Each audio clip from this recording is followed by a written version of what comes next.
खूप जणांनी हा प्रश्न विचारला की मॅडम आम्ही प्रेग्नन्सीसाठी ट्राय करतोय, पण काय होतंय ना, संबंध ठेवल्यानंतर जे पाणी आहे, वीर्य आहे, ते लगेच बाहेर येतंय, योनी मार्गात थांबतच नाहीये. मग प्रेग्नन्सी कशी राहणार? ह्यामुळे प्रेग्नन्सी राहत नाहीये का? तर रिलॅक्स राहा, डिटेलमध्ये सांगते, नीट लक्ष देऊन ऐका. तर काय असतं, संबंध ठेवल्यानंतर जे पाणी, लिक्विड, फ्लुइड पुरुषांकडून स्त्रियांच्या योनी मार्गात इजॅक्युलेट होतं, म्हणजे पडतं, त्याला आपण सीमेन किंवा वीर्य असं म्हणतो. तर ह्या सीमेनमध्ये स्पर्म्स असतात, ज्याला आपण शुक्राणू म्हणतात. हे स्पर्म्स गर्भाशयात जातात आणि स्त्रियांच्या एगला, म्हणजे स्त्रियांच्या अंड्याला फर्टिलाइज करता, भेदन करता आणि त्यानंतर प्रेग्नन्सी राहते. हे स्पर्म्स आपल्याला डोळ्यांनी दिसत नाही. आणि जेव्हा एकदा संबंध ठेवल्यानंतर जे वीर्य पडतं ना, जे पाणी पडतं ना, जे काय 2-3 ml पर्यंत जे पाणी पडतं, त्याच्यामध्ये लाखो करोडोने, मिलियन्समध्ये स्पर्म्स असतात.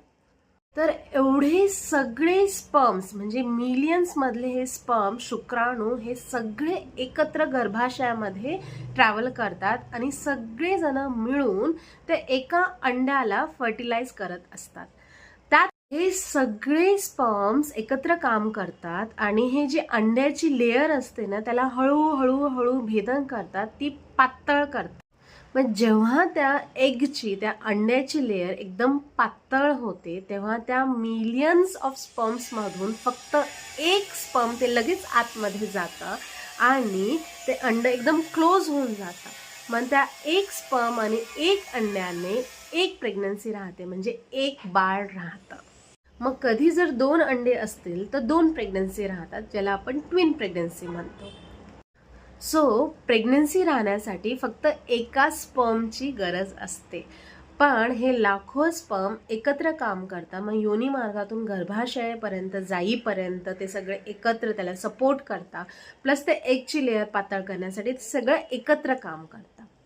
सो सांगायचा उद्देश हा आहे की जेव्हा संबंध ठेवल्यानंतर वीर्य हे योनी मार्गात येतं, तेव्हा हे जे मिलियन्स ऑफ स्पर्म्स असतात ते लगेच क्विकली विदिन काही सेकंड्स, अगदी 7 ते 30 सेकंडमध्ये ते गर्भाशयामध्ये पोहोचलेले असतात. त्यामुळे संबंध ठेवल्यानंतर हे पाणी, वीर्य हे जरी लगेच बाहेर येत असेल तरी त्यामुळे प्रेग्नन्सी राहण्यामध्ये कोणत्याही प्रकारचा अडथळा येत नाही आणि हे अगदी नॉर्मल आहे. बऱ्याचशा कपलमध्ये हे वीर्य, फ्लुइड हे लगेचच बाहेर येतं. आता हे कारण घेऊन मनात कोणतंही टेन्शन घेऊ नका, मनात कोणतीही भीती आणू नका, कारण आता तुमचं कन्फ्युजन हे पूर्ण क्लिअर झालेलं आहे. काय करा, सर्वात आधी सीमेन अनालायसिस टेस्ट, म्हणजे वीर्याची तपासणी ही करून घ्या.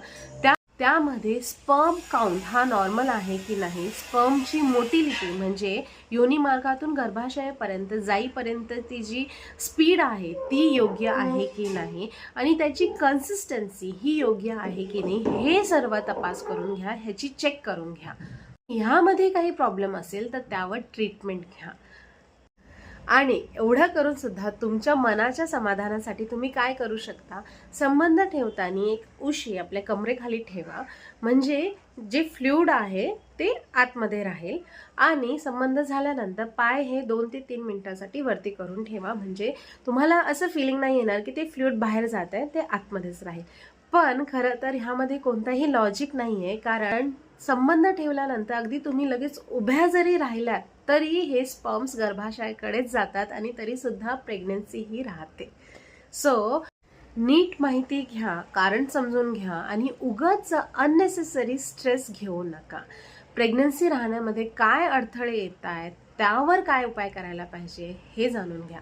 आणि प्रेग्नन्सी राहण्यामध्ये तुम्हाला अजून काय प्रॉब्लेम्स येत आहेत, काय डाऊट्स आहेत, हे तुम्ही मला नक्कीच कमेंट करून विचारू शकता, DM करा, मी नक्कीच ते सॉल्व्ह करायचा प्रयत्न करेन. धन्यवाद.